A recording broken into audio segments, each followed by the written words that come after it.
জাতীয় থেকে আন্তর্জাতিক, প্রান্তিক, জনপদ থেকে নগর, চারপাশে ঠিক কি ঘটছে এই মুহূর্তে তা নিয়ে আয়োজন এখন জাতিক। সঙ্গে রয়েছে শারমিন পুতুল। প্রধানমন্ত্রী তারেক রহমান বলেছেন, যারা মুক্তিযুদ্ধ ও দেশের অস্তিত্বে বিশ্বাস করেনি তারাই জুলাই সনদ নিয়ে বিভ্রান্তি ছড়াচ্ছে। সোমবার বিকেলে বগুড়ার ঐতিহাসিক আলতাফুন্নেসা খেলার মাঠে জনসভায় কথা বলেন তিনি। প্রধানমন্ত্রী বলেন, ষড়যন্ত্রকারীরা মুখে সংস্কার নিয়ে নানা কথা বললেও নারীর স্বাধীনতা এবং প্রশাসনিক সংস্কার নিয়ে কোনো কথা বলে না। জুলাই সনদ অক্ষরে অক্ষরে পালন করবে বিএনপি। স্বৈরাচারের রক্তচক্ষু উপেক্ষা করে বিএনপি প্রথম সংস্কারের কথা বলেছে। নির্বাচনের আগে বিএনপি প্রধান লাখো মানুষের সামনে যেসব প্রতিশ্রুতি দিয়েছিলেন, এবার প্রধানমন্ত্রী হিসেবে সেগুলো ধাপে ধাপে বাস্তবায়নের বিষয়ে জানান তারেক রহমান।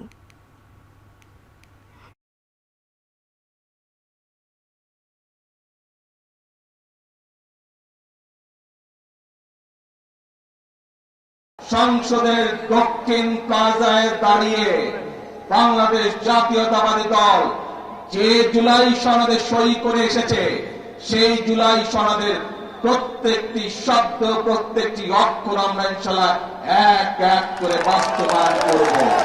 যারা জনগণকে বিভ্রান্ত করতে যাচ্ছে, জুলাই সনদের সম্পর্কে বিভ্রান্ত করতে চাচ্ছে, তারা কিন্তু নারীর স্বাধীনতা অথবা নারীর উন্নয়ন নিয়ে কোনো কথা বলে না। তারা ওষুধের বাংলাদেশের মানুষের চিকিৎসার জন্য যে চিকিৎসা কমিশন করা হয়েছিল, বাংলাদেশের মানুষ যাতে ওষুধ সহজে পেতে পারে, চিকিৎসা সহজে পেতে পারে, সেইটির ব্যাপারে তারা কোনো কথা বলে না।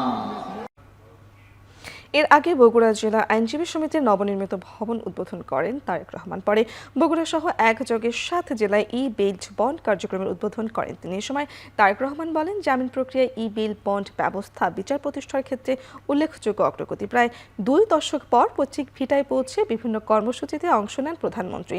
আইনজীবী সমিতির ভবন ও পাঠাগারের জন্য সরকারের পক্ষ থেকে 23 লাখ টাকা বরাদ্দের ঘোষণা করেন তিনি। পরে ই-বেইল বন্ড উদ্বোধনকালে তিনি বলেন, কেউ যাতে জনগণের অধিকার কেড়ে নিয়ে ফ্যাসিবাদ প্রতিষ্ঠা করতে না পারে সেটা সময়ের দাবি। এ লক্ষ্যে বর্তমান সরকার সাংবিধানিক প্রতিষ্ঠানকে শক্তিশালী করতে যথাযথ পদক্ষেপ নিচ্ছে।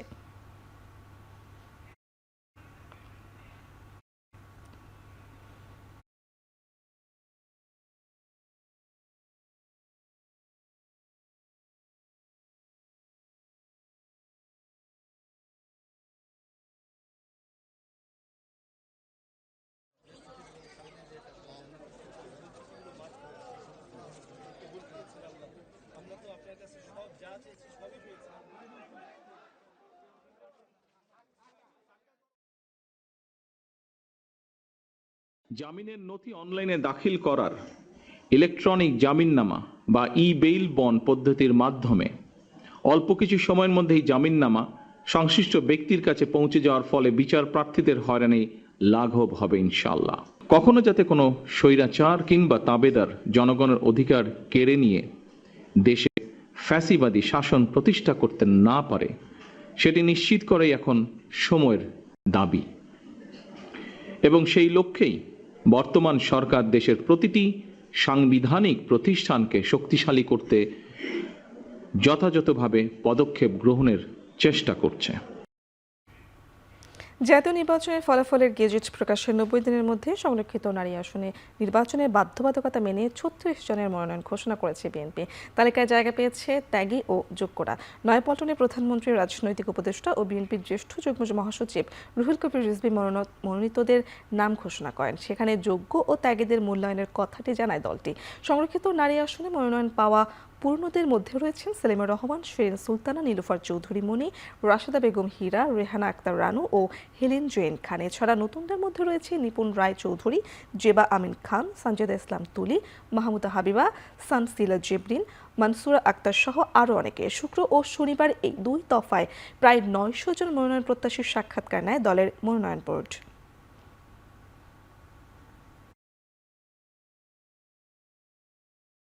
সংরক্ষিত নারী আসনে 13 প্রার্থীর নাম ঘোষণা করেছে 11 দলীয় জোট। সোমবার সন্ধ্যায় মগবাজারে জামায়াতের কেন্দ্রীয় কার্যালয়ে 11 দলীয় জোটের সংবাদ সম্মেলনে নাম ঘোষণা করেন জামায়াতের সেক্রেটারি জেনারেল হামিদুর রহমান আজাদ।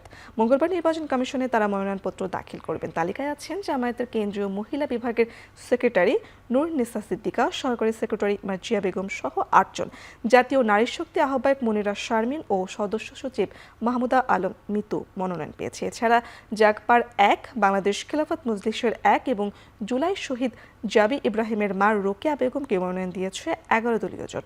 সংবাদ সম্মেলনে জামায়াতের সহকারী সেক্রেটারি জেনারেল হামিদুর রহমান আজাদ বলেন, অন্যান্য দলের মতো প্রকাশ্যে আবেদন গ্রহণ বা ফি জমার মাধ্যমে নয়, বরং তৃণমূল ও সংশ্লিষ্ট বিভাগের পরামর্শ এবং যোগ্যতার ভিত্তিতেই প্রার্থীদের বেছে নেওয়া হয়েছে।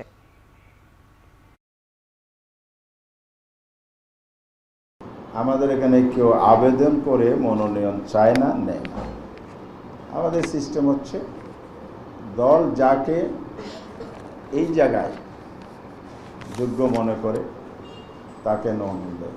জাতীয় নির্বাচন নমিনেশনও আমরা সেটা করি, তবে এক্ষেত্রে আমরা তৃণমূলের পরামর্শ নিই। এখানেও আমাদের সংশ্লিষ্ট যে মহিলা বিভাগ তাদের পরামর্শ আমরা নিয়েছি। আর দলগুলোর মধ্যে 4টি দল এই 13টি আসনে প্রতিনিধিত্ব করছে। নারায়ণগঞ্জের গোদনাইলে অবস্থিত মেঘনা ডিপোতে বাড়ানো হয়েছে জ্বালানির সরবরাহ। জ্বালানির মূল্য সমন্বয়ের পর সরকারের সিদ্ধান্তের প্রেক্ষিতে সোমবার সকাল থেকে ডিপোতে অতিরিক্ত জ্বালানি বিতরণ শুরু হয়েছে বলে জানিয়েছে সংশ্লিষ্ট কর্তৃপক্ষ। ডিপোতে জ্বালানি নিতে আসা লরি চালকরা জানান, আগে যেখানে প্রতিদিন গড়ে 6,000 লিটার তেল পেতেন, সেখানে সেই পরিমাণ বাড়িয়ে 9,000 লিটার উন্নীত করা হয়েছে। ফলে আগের তুলনায় সরবরাহ কিছুটা স্বাভাবিক হতে শুরু করেছে। গত কয়েকদিন ধরে জ্বালানি সংকটের কারণে পরিবহন কার্যক্রম মারাত্মকভাবে ব্যাহত হচ্ছিল।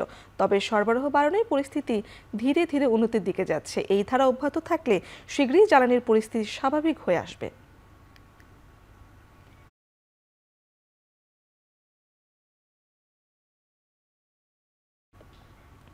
দেশের সব পাম্পে বিপিসির ঘোষণা অনুযায়ী সোমবার থেকে জ্বালানি তেল সরবরাহের কথা বাড়ানোর কথা থাকলেও তা পুরোপুরি কার্যকর হয়নি। এই বিষয়ে ফিলিং স্টেশনগুলোর মধ্যে দেখা দিয়েছে মিশ্র প্রতিক্রিয়া। রাজধানীর কয়েকটি ফিলিং স্টেশনে ঘুরে দেখা যায় ঘোষণা অনুযায়ী কোনো ফিলিং স্টেশনে বাড়তি বরাদ্দ পেয়েছেন, তবে তারা সবাই নারায়ণগঞ্জের গোদনাইলে অবস্থিত মেঘনা অয়েল লিমিটেডের ডিপো থেকে জ্বালানি সংগ্রহ করে থাকে। আজ নিয়মিত বরাদ্দের পাশাপাশি অতিরিক্ত 10% পেট্রোল ও ডিজেল এবং 20% অকটেন পেয়েছেন তারা। তবে পদ্মা অয়েল লিমিটেডের ডিপো থেকে যেসব পাম্প জ্বালানি সংগ্রহ করে থাকে তারা আজ অতিরিক্ত বরাদ্দ পাননি।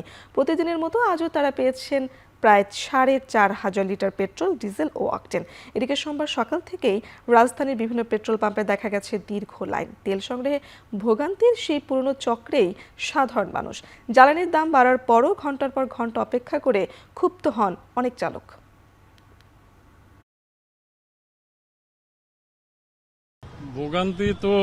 ভোগান্তি তো শেষ হয় নাই, ভোগান্তি আগের মতোই আছে। তেলের দাম বাড়ছে কিন্তু ভোগান্তি শেষ হয় নাই। 7 দিন 8 দিন পরে এসেও আমাদেরকে 5 ঘন্টা লাইনে দাঁড়াতে হয়। ভোগান্তি তো কমে নাই, দাম তো আগেই বাড়ানো দরকার ছিল, তাহলে হয়তো বা কমে যেত। বাইকের চাপ বেশ কিছুটা কম দেখতেছি। ফুয়েল পাসের কারণে তারা পর্যাপ্ত তেল পাচ্ছে, ওই কাস্টমারগুলো রিপিট হচ্ছে না।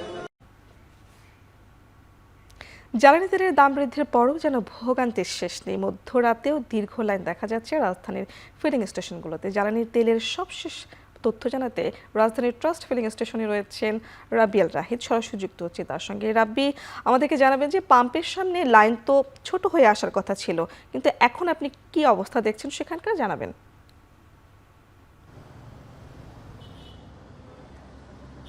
পুতুল, দেখছেন যে এই মুহূর্তে আমি রয়েছি ট্রাস্ট ফিলিং স্টেশনে। ট্রাস্ট ফিলিং স্টেশনের একেবারে ভিতরে প্রবেশের অনুমতি পাইনি, যদিও এর আগে মিডিয়াগুলোকে তারা প্রবেশের অনুমতি পেয়েছিল, বাট আজকে আমরা ভিতরে ঢুকতে পারিনি। তারা ভিতরে আমাদেরকে প্রবেশাধিকার দেয়নি। তারপরেও আমরা কিছুক্ষণ আগে ভিতরে ঢোকার চেষ্টা করেছি এবং তাদের সঙ্গে কথা বলার চেষ্টা করেছি। এখানে যারা দায়িত্বপ্রাপ্ত কর্মচারীরা রয়েছেন তারা কোনো ক্রমেই কথা বলতে রাজি নয়, যদিও তারা বলছে যে তেলের সরবরাহ পর্যাপ্ত পরিমাণে রয়েছে।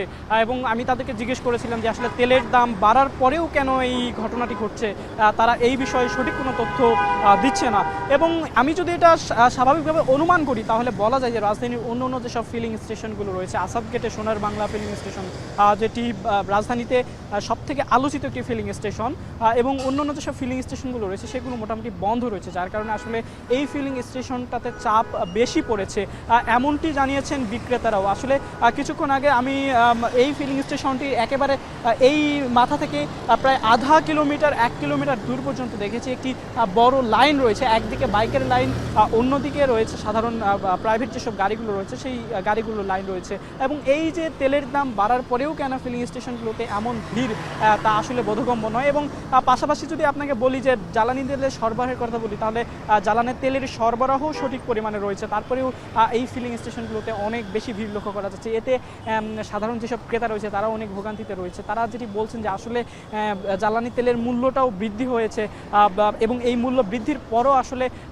যেটি অনুমান করা হয়েছিল এবং তারা যেটি প্রত্যাশা করেছিলেন যে জ্বালানি তেলের এই যে সংকটটি, সেই সংকটটি কেটে যাবে মূল্য বৃদ্ধির পরও, এবং এই যে দীর্ঘ লাইনে তারা ঘন্টার পর ঘন্টা দাঁড়িয়ে থাকছেন, সেটি হয়তো বা তাদের থাকতে হবে না। কিন্তু আসলে জ্বালানি তেলের যে স্তরভেদে যেসব জ্বালানি তেলগুলো রয়েছে, ডিজেল, কেরোসিন, পেট্রোল, অকটেন, এই জ্বালানি তেলগুলোর মূল্য বৃদ্ধির পরও এই লাইন কেন হচ্ছে তা নিয়ে আসলে তাদের মধ্যে এক ধরনের মিশ্র প্রতিক্রিয়া দেখা গেছে। পুতুল, এই ছিল রাজধানী ট্রাস্ট ফিলিং স্টেশন থেকে জ্বালানি বিক্রি এবং জ্বালানি ক্রয় সর্বশেষ তথ্য। রাজধানীর বিজয় সরণি থেকে যুক্ত ছিলেন রাপিয়াল রাহিদ। জ্বালানি সংকট ও এর প্রভাব নিয়ে সংসদে আলোচনার জন্য বিরোধী দলীয় নেতা ডক্টর শফিকুর রহমানের আনা মুলতবি প্রস্তাব নাকচ করলেও ৬৮ ধারার ১ ঘণ্টার আলোচনার জন্য নোটিশ দিতে বলেছেন ডেপুটি স্পিকার।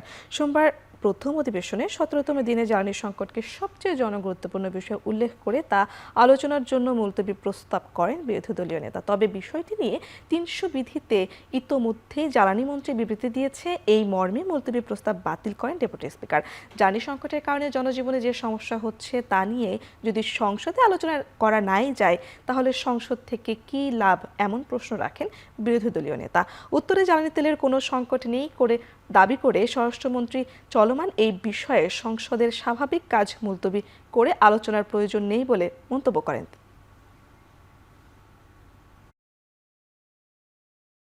জনগণ তো এই দেশে আমাদেরকে প্রতিনিধিত্ব করার জন্য এখানে পাঠিয়েছে।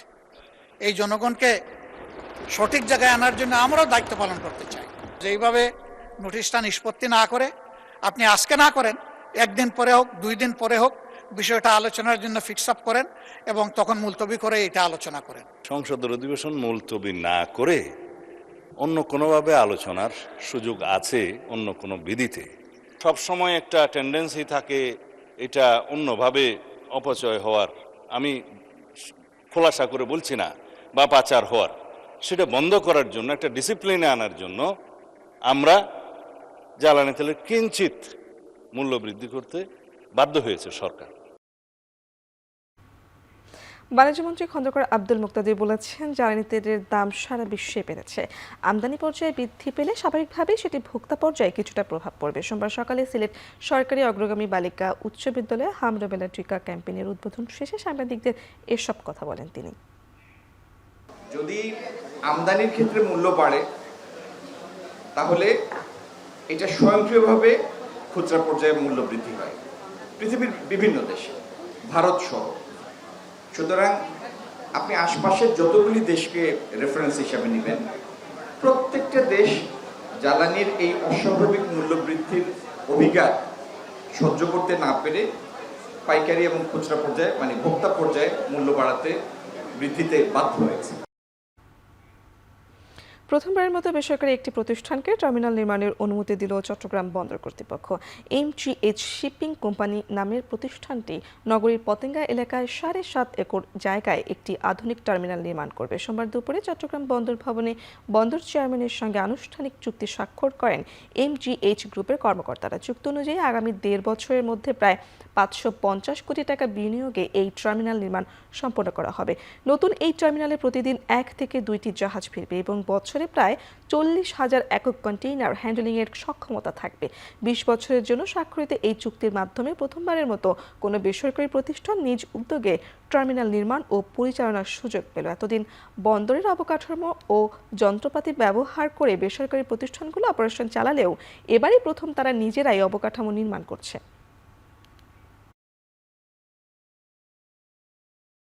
আমরা আমরা টেন্ডারে পার্টিসিপেট করি। তো পার্টিসিপেট করার পর ওটা আমাদেরকে অ্যাওয়ার্ড করা হয় এবং ওখানে আমরা যেহেতু নদীর মুখ আছে 10 মিটার জায়গা আছে, ওখানে আমরা এই জমিতে আমরা একটা পোর্ট, একটা জাহাজ নোঙ্গর করার মতো একটা জেটি বানানোর প্ল্যান করেছি। আইসিডির ট্যারিফ 8.5% বাড়ায় আরও বাড়ছে আমদানি রপ্তানি ব্যয়। উচ্চ পরিচালনা খরচের কারণ দেখিয়ে চট্টগ্রামের বেসরকারি বন্দর ও ডিপো অপারেটররা কন্টেইনার হ্যান্ডেলিং চার্জ বাড়ানোর ঘোষণা দিয়েছে। Bangladesh England container depot association জানিয়েছে, জ্বালানির মূল্যবৃদ্ধির ফলে বেসরকারি আইসিডিগুলোর পরিচালনা ব্যয় উল্লেখযোগ্যভাবে বেড়েছে, তাই ট্যারিফ সমন্বয় করা হয়েছে। বিক্টার মহাসচিব রুহুল আমিন শিকদার জানান, 21টি বেসরকারি আইসিডিকে নতুন হার কার্যকর দেয়া হয়েছে। সংশ্লিষ্টরা আশঙ্কা করছেন সরবরাহ শৃঙ্খলের বিভিন্ন স্তরে একসঙ্গে এই বৃদ্ধি কার্যকর হওয়ায় সামগ্রিক ব্যয় ঘোষিত 8.5%-এর চেয়েও বেশি হতে পারে।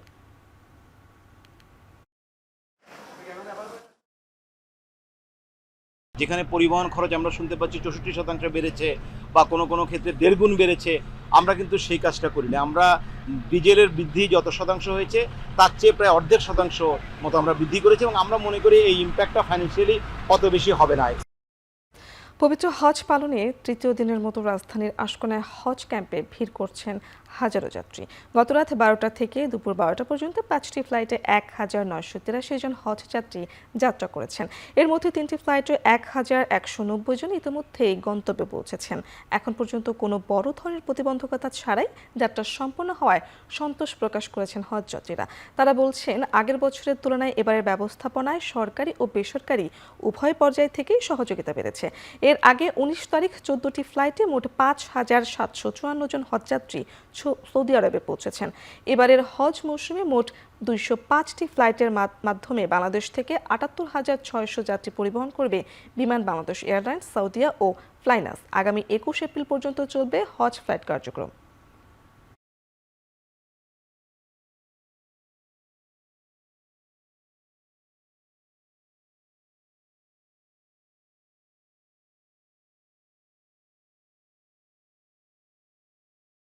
হাজি ক্যাম্পে এখনো আমি কোনো সমস্যায় পড়ি নাই। এই যুদ্ধটার কারণে আমরা একটু চিন্তায় আছি, তবে আমি একটু ভরসা রাখি যে মহান আল্লাহ তাআলা আমাদের এই বিপদ থেকে উদ্ধার করবেন। আমরা সুষ্ঠু সুন্দরভাবে হজ করে আসব। পারিবারিক বিশেষ কাজের প্রয়োজনে আমরা আমাদের বাংলাদেশি সিমটাকে রোমিং করেছি। সেই ক্ষেত্রে আমরা প্রত্যাশা রাখছি আমরা ভালো সার্ভিস পাবো, ভালো সেবা পাবো। আমি এবারকার হজ ক্যাম্পের যে ব্যবস্থাপনা দেখে খুব ভালো লাগছে এবং এখানকার যে কর্তৃপক্ষ এনারা ব্যবহারগুলো খুব ভালো লাগছে। এখানকার যে ব্যবস্থাপনা খুব সুন্দর এবং এখানকার যে পরিচালক আছে উনি ডাইনিং টেবিল পর্যন্ত কালকে দেখছেন, ঘুরে ঘুরে দেখছেন, ব্যবস্থাপনা খুব ভালো। হরমুজ প্রণালী দিয়ে বাংলাদেশি পতাকাবাহী জাহাজগুলো যাতে নিরাপদে চলাচল করতে পারে সে ব্যবস্থা নেওয়ার জন্য আবারও ইরানের প্রতি অনুরোধ জানিয়েছেন পররাষ্ট্রমন্ত্রী ডক্টর খলিলুর রহমান। রোববার রাতে তুরস্কের আনাতোলিয়া ডিপ্লোমেসি ফোরামের সাইড লাইনে ইরানের উপপররাষ্ট্রমন্ত্রী সাইদ খতিবজাদের সঙ্গে বৈঠকে তিনি এই কথা জানান। এ সময় নিরাপদে জাহাজ চলাচলে বেছে নেওয়া 6টি দেশের তালিকায় বাংলাদেশকে অন্তর্ভুক্ত করায় কৃতজ্ঞতা জানান খলিলুর রহমান। ইরানের উপপররাষ্ট্রমন্ত্রী জানান, হরমুজ প্রণালীকে ঘিরে সার্বিক পরিস্থিতি এখনও অস্থিতিশীল।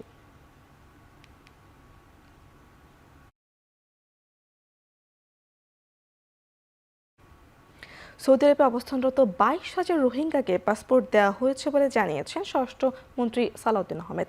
জানান, আরও 47,000 রোহিঙ্গাকে পাসপোর্ট দেওয়ার প্রক্রিয়া চলছে। তাদের পাসপোর্ট ইস্যুতে কোনো ধরনের অনিয়ম সহ্য করা হবে না। সচিবালয়ে স্বরাষ্ট্রমন্ত্রী সালাউদ্দিন আহমেদের সঙ্গে সৌজন্য সাক্ষাৎ করেন ঢাকায় নিযুক্ত সৌদি রাষ্ট্রদূত ডক্টর আবদুল্লাহ জাফর বিন আবিয়ার। এ সময় জ্বালানি ও পর্যটন খাতে সৌদি বিনিয়োগ বাড়ানোর আহ্বান জানান স্বরাষ্ট্রমন্ত্রী। বৈঠকে উঠে আসে সৌদি আরবে অবস্থানরত 69,000 রোহিঙ্গার পাসপোর্টের বিষয়টি। স্বরাষ্ট্রমন্ত্রী জানান, রোহিঙ্গাদের পাসপোর্ট দেওয়ার জন্য একটি বিশেষ টিম কাজ করছে। 1974 সালের পর বিভিন্ন সময়ে বাংলাদেশি পাসপোর্ট নিয়ে অনেক রোহিঙ্গা সৌদি আরবে পাড়ি জমান। এসব রোহিঙ্গার পাসপোর্ট নবায়নে চাপ দিয়ে আসছে সৌদি সরকার।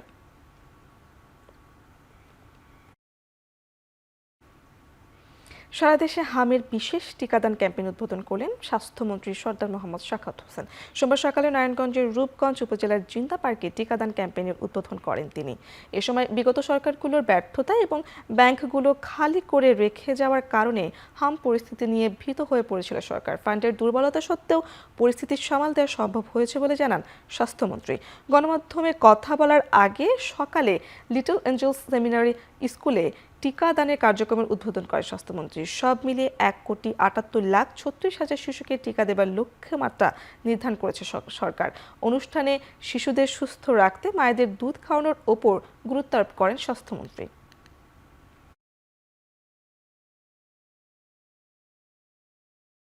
যে এলাকাগুলির হামের প্রাদুর্ভাব বেশি হয়েছে এলাকাগুলি আমরা টার্গেট করে 85% অলরেডি আমরা ভ্যাকসিনেশনের আন্ডারে নিয়ে আসছি এবং সিটি কর্পোরেশন সেটা করছে। যেখানে হবে আমরা সেখানে ঝাঁপিয়ে পড়বো, ইনশাল্লাহ এটা কন্ট্রোলে এসে যাবে। আমরা প্রচার তো সমানে করতেছি। আসলে তো আপনি দেখবেন খুব অল্প সময়ের ভিতরে টিকা হামটা এসেছে, আমরাও তড়িৎ গতিতে শুরু করেছি। এবং আমি আপনাকে আনন্দের সাথে বলি, ঢাকা শহরে কিন্তু হামের প্রাদুর্ভাব কম।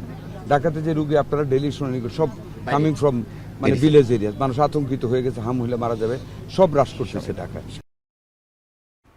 এসএসসি পরীক্ষার খাতা মূল্যায়নে অহেতুক কঠোর না হতে সরকারের নির্দেশনা রয়েছে বলে জানিয়েছেন শিক্ষামন্ত্রী। বলেন, প্রশ্ন ফাঁস ঠেকাতে থাকবে সাইবার নজরদারি। এসএসসি পরীক্ষা উপলক্ষে সচিবালয়ের সংবাদ সম্মেলনে তিনি আরও জানান, কেন্দ্রগুলোকে যানজট মুক্ত রাখা হবে এবং নিরবিচ্ছিন্ন বিদ্যুৎ সরবরাহের জন্য সংশ্লিষ্ট কর্তৃপক্ষকে চিঠি দিয়েছে মন্ত্রণালয়।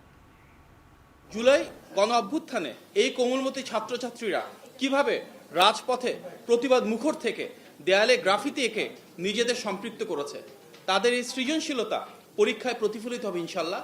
তাদের একটা স্বনির্ভর এবং সুন্দর ভবিষ্যৎই আমাদের সবার কামনা। যদি পরীক্ষায় বিঘ্নতা ঘটে সেটা ছিল না, এবং পরীক্ষার যে ডেফিনেশন, পরীক্ষা বলতে শুধু পাবলিক পরীক্ষা একটাই বুঝিয়েছিল। যদি কেউ কোন রকম দুষ্ট চক্র কোনো ক্ষতি সাধন করতে চায়, তাদের আইনের আওতায় সোপর্দ করার ব্যবস্থাটি এই আইনে সন্নিবেশিত করা হয়েছে। সুপ্রিম কোর্ট সচিবালয় প্রতিষ্ঠার অধ্যাদেশ বাতিলের বিরুদ্ধে হাইকোর্টের করা রিট শুনানির জন্য অপেক্ষমান থাকবে। এ ব্যাপারে কোনো কিছু পরিবর্তন না করতে মৌখিক নির্দেশ দিয়েছে হাইকোর্ট। এছাড়া সুপ্রিম কোর্ট সচিবালয় প্রতিষ্ঠা করা নিয়ে হাইকোর্টের রায়ের বিরুদ্ধে আপিল করবে রাষ্ট্রপক্ষ। সোমবার বিচারপতি হোসেন সোহেলের নেতৃত্বে হাইকোর্টের দ্বৈত বেঞ্চে এই শুনানি অনুষ্ঠিত হয়। রিটের পক্ষে শুনানি করেন আইনজীবী শিশির মনি। তিনি বলেন, সুপ্রিম কোর্ট সচিবালয় প্রতিষ্ঠা করা অধ্যাদেশ সংসদ বেআইনিভাবে বাতিল করেছে, যা বিচার বিভাগের প্রতি অশ্রদ্ধা। বিপরীতে অ্যাটর্নি জেনারেল বলেন, বিচার বিভাগ নির্বাহী বিভাগের কোনো সিদ্ধান্তে হস্তক্ষেপ করলে তা ঠিক হবে না। গত 9 এপ্রিল অন্তর্বর্তী সরকারের জারি করা সুপ্রিম কোর্টের বিচারক নিয়োগ ও স্বতন্ত্র সচিবালয় প্রতিষ্ঠার 3টি অধ্যাদেশ বিরোধী দলের আপত্তি নাকচ করে বাতিল করে সংসদ। এতে করে বিচার বিভাগ আগের অবস্থায় ফিরেছে। বিচারক নিয়োগে থাকছে না আইন, বিলুপ্ত হচ্ছে স্বতন্ত্র সচিবালয়।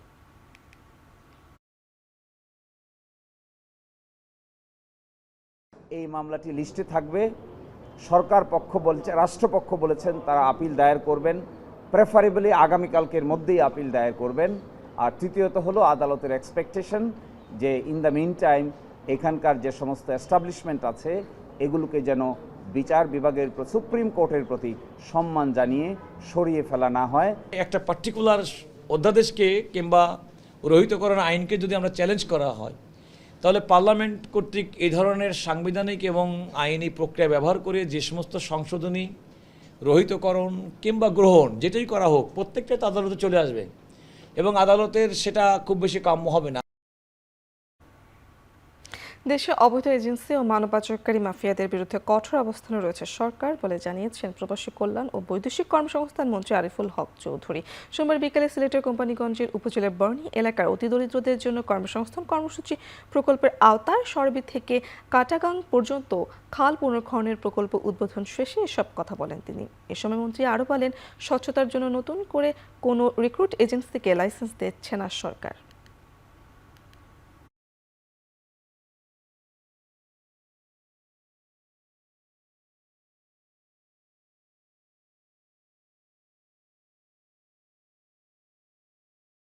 নদীপথে সাগর পথে গিয়ে কত মানুষ, কত ইয়াং জেনারেশনের আমাদের মৃত্যুবরণ করতে হয়েছে। আমরা এবার এটা নিয়ে আপনাদের এখন পর্যন্ত আমরা কঠিনভাবে যাতে এই সিন্ডিকেটদের বিরুদ্ধে আমাদের অবস্থান জিরো টলারেন্স, বাট এটা অত্যন্ত চ্যালেঞ্জিং ওয়ার্ক। এটা দেশে এবং বিদেশে এই যারা আছে এরা মাফিয়া গোষ্ঠীর মতো।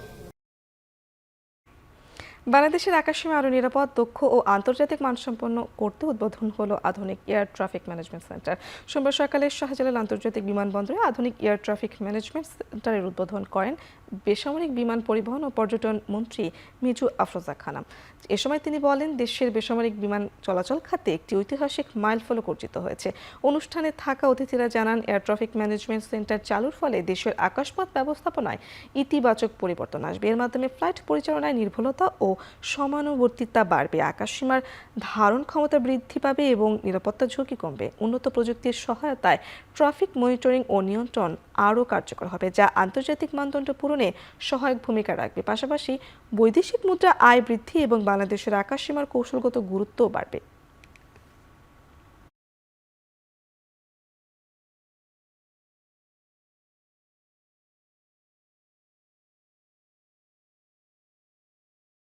We seek your continued cooperation and support in fulfilling our goals.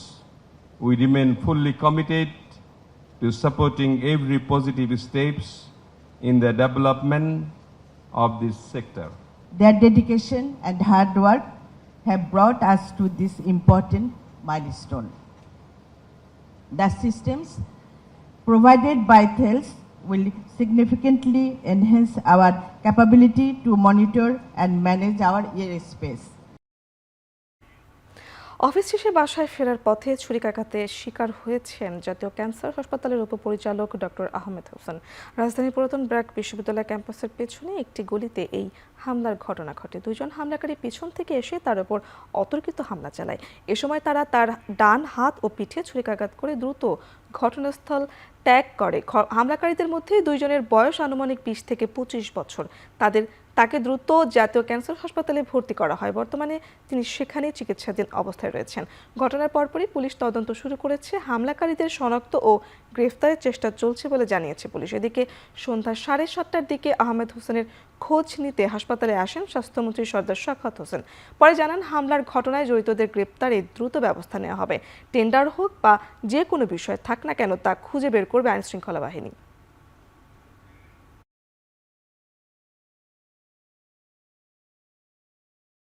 আমাকে আক্রমণ করছে, আমি মনে করছি দুষ্টমি করছে। আমি তাকে ধমক দিছি, তার সাথে একটু ধমকে কথা বলতেছি। এমন সময় সাইড থেকে এসে একজন এসে আমার এখানে খুর দিয়ে পুষ এরকম পুষ দিয়েছে। তাদেরকে আইনের আওতায় এনে শাস্তির ব্যবস্থা করা হবে। যে কোনো রকম পদক্ষেপ নেওয়ার দরকার, আমরা সেই পদক্ষেপ নিব। আমাদের স্বাস্থ্য সেবা কেন্দ্রকে আমরা নিরাপদ রাখার জন্য যত রকম ব্যবস্থা নেওয়া দরকার, ইনশাল্লাহ আমরা সেটা নেব। নারায়ণগঞ্জের রূপগঞ্জে ঢাকা সিলেট মহাসড়কে ডাকাতির প্রস্তুতিকালে দেশীয় অস্ত্রসহ আন্তঃজেলা ডাকাত দলের 5 সদস্যকে গ্রেপ্তার করেছে পুলিশ। এ সময় ডাকাতির কাজে ব্যবহৃত একটি যাত্রীবাহী বাস জব্দ করা হয়। সোমবার ভোরে কর্নগোপ এলাকায় অভিযান চালিয়ে তাদের গ্রেপ্তার করা হয়। গ্রেপ্তারকৃতরা হলেন শফিকুল ইসলাম, দেলোয়ার হোসেন, মুস্তাকিম, শাহ আলম, মধু ও রিপন। পুলিশ জানায়, একটি সংঘবদ্ধ চক্র বাস যোগে মহাসড়কে চলাচলরত বিভিন্ন যানবাহনের ডাকাতির প্রস্তুতি নিচ্ছে। এমন সংবাদের ভিত্তিতে অভিযান পরিচালনা করা হয়। এ সময় তাদের কাছ থেকে বিপুল পরিমাণ দেশীয় অস্ত্র উদ্ধার করা হয়। গ্রেপ্তারকৃতদের বিরুদ্ধে রূপগঞ্জ থানায় মামলা দায়ের করা হয়েছে। পরে তাদের নারায়ণগঞ্জ আদালতে পাঠানো হয়েছে।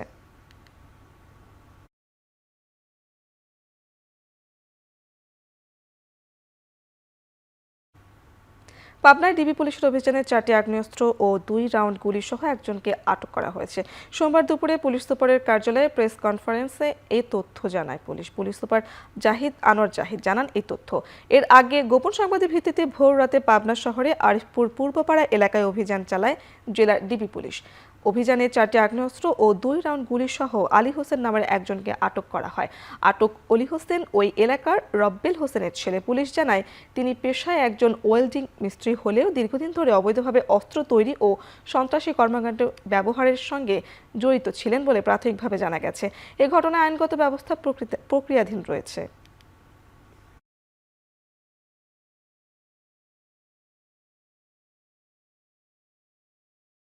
তামাক পণ্যে কার্যকর করারোপ হলে দেশের তামাক ব্যবহার অনেকটাই নিয়ন্ত্রণে আসবে, পাশাপাশি বাড়বে রাষ্ট্রীয় রাজস্ব।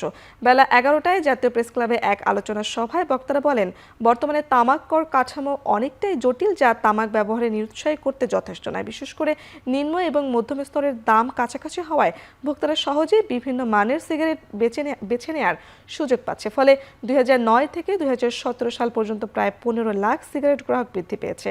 ফলে 2026-27 অর্থ বছরে আন্তর্জাতিক বাজারের সাথে সমন্বয় করে কর বৃদ্ধির আহ্বান জানান বক্তারা।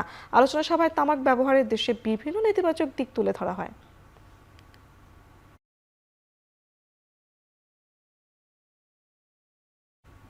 অপতথ্য ও ভুল তথ্যের নেতিবাচক প্রভাব সম্পর্কে সবাইকে সতর্ক করে এর ব্যবহার রোধে গণমাধ্যম সহ সংশ্লিষ্ট সকলকে সোচ্চার হওয়ার আহ্বান জানিয়েছেন তথ্য ও সম্প্রচার প্রতিমন্ত্রী ইয়াসের খান চৌধুরী। সোমবার বিকেলে চ্যানেল আইয়ের অনলাইনের 12 বছরের পদার্পণ অনুষ্ঠানে প্রধান অতিথির বক্তব্যে তিনি বলেন, অসত্য তথ্য প্রচার কেবল রাষ্ট্রের জন্য নয়, বরং ব্যক্তি বা প্রতিষ্ঠানের জন্য বড় বিপদের কারণ হতে পারে।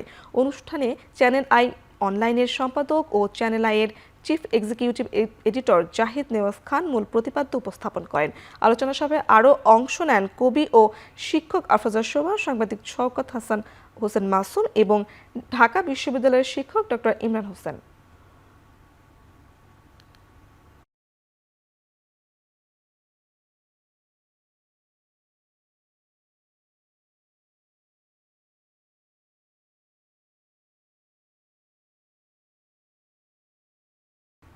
পাকিস্তানে আজই ইরান যুক্তরাষ্ট্র চুক্তি হবে বলে দাবি করেছেন মার্কিন প্রেসিডেন্ট ডোনাল্ড ট্রাম্প। ফক্স নিউজের এক প্রতিবেদনে এই তথ্য জানানো হয়। এদিকে ইরানের পররাষ্ট্রমন্ত্রী আব্বাস আরাকচির সঙ্গে পাকিস্তানের পররাষ্ট্রমন্ত্রী ইসাক দারের ফোন আলাপের পরও বৈঠকে তেহরানের অংশগ্রহণ নিয়ে সংশয় কাটেনি। তবে যুদ্ধবিধ্বস্ত ইরান পুনর্গঠনের জন্য ওয়াশিংটন তেল আবিবের সঙ্গে দ্রুত যুদ্ধ বন্ধ করতে চান ইসলামী প্রজাতন্ত্রের প্রেসিডেন্ট মাসুদ পেজিশকিয়ান।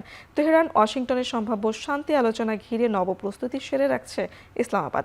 গেল 48 ঘন্টায় পাকিস্তানে অবতরণ করেছে 6টি মার্কিন বিমান। অন্যদিকে যুদ্ধবিরতির কার্যকরের পর লেবাননের 39টি গ্রামে হামলা চালিয়েছে ইসরায়েলি বাহিনী। এমন অবস্থায় আগামী বৃহস্পতিবার ওয়াশিংটনে শান্তি আলোচনায় বসতে যাচ্ছে ইসরায়েল ও লেবানন।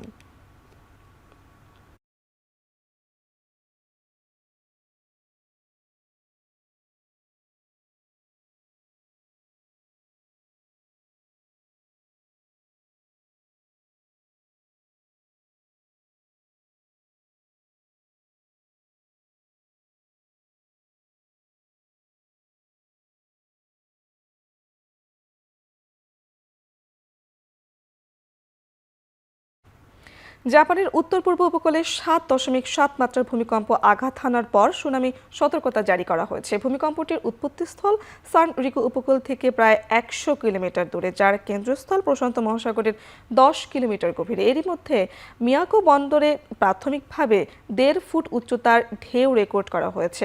10 ফুট পর্যন্ত উঁচু ঢেউয়ের পূর্বাভাস দিয়েছে জাপান আবহাওয়া সংস্থা। সুনামি সতর্কতা জারি রয়েছে ইয়াও এবং হোক্কাইডোতে প্রদেশেও। পরবর্তী নির্দেশনা না আসা পর্যন্ত বাসিন্দাদের নিরাপদ স্থানে থাকার পরামর্শ দিয়েছে দেশটির প্রধানমন্ত্রী সানায়ে তাকাইচি। চলতি সপ্তাহে জাপানে বড় মাত্রার ভূমিকম্প ও সুনামির সতর্কবার্তা দিয়েছে দেশটির আবহাওয়া সংস্থা।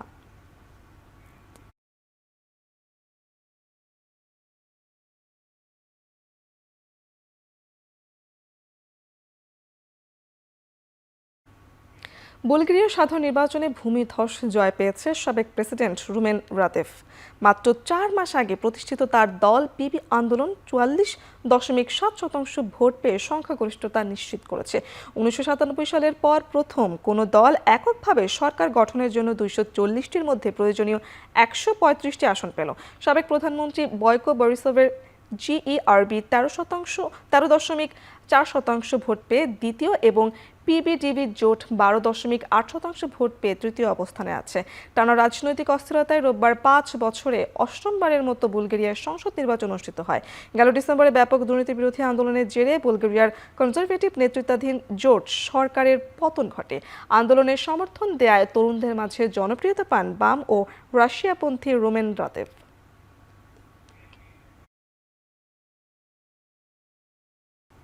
আফগানিস্তানের সাবেক বাহাতি পেসার সাপুর জাদরান বর্তমানে গুরুতর অবস্থায় জীবন মৃত্যুর সঙ্গে লড়াই করছেন। তিনি বিরল ও প্রাণঘাতী রোগে আক্রান্ত। জুলাইয়ে ৩৯ বছরে পা দিতে যাওয়া সাপুর বর্তমানে দিল্লির একটি হাসপাতালে আইসিইউতে চিকিৎসাধীন। ২০০৯ থেকে ২০২০ সালের মধ্যে আফগানিস্তানের হয়ে ৮০টি আন্তর্জাতিক ম্যাচ খেলেছে সাপুর।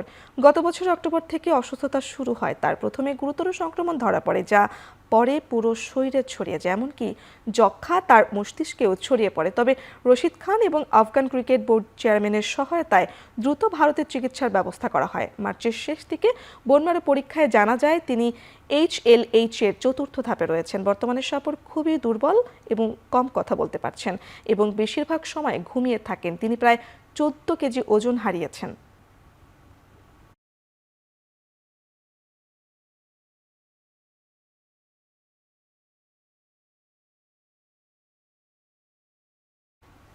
শেষ করছি এখনটার দিক। এখন টেলিভিশন ওয়েবসাইটে দেখতে ভিজিট করুন www.ekhon.tv। এছাড়া ফেসবুকে দেখতে ভিজিট করুন facebook.com/tv.ekhon এবং ইউটিউবে দেখতে ভিজিট করুন youtube.com/c/ekhon tv।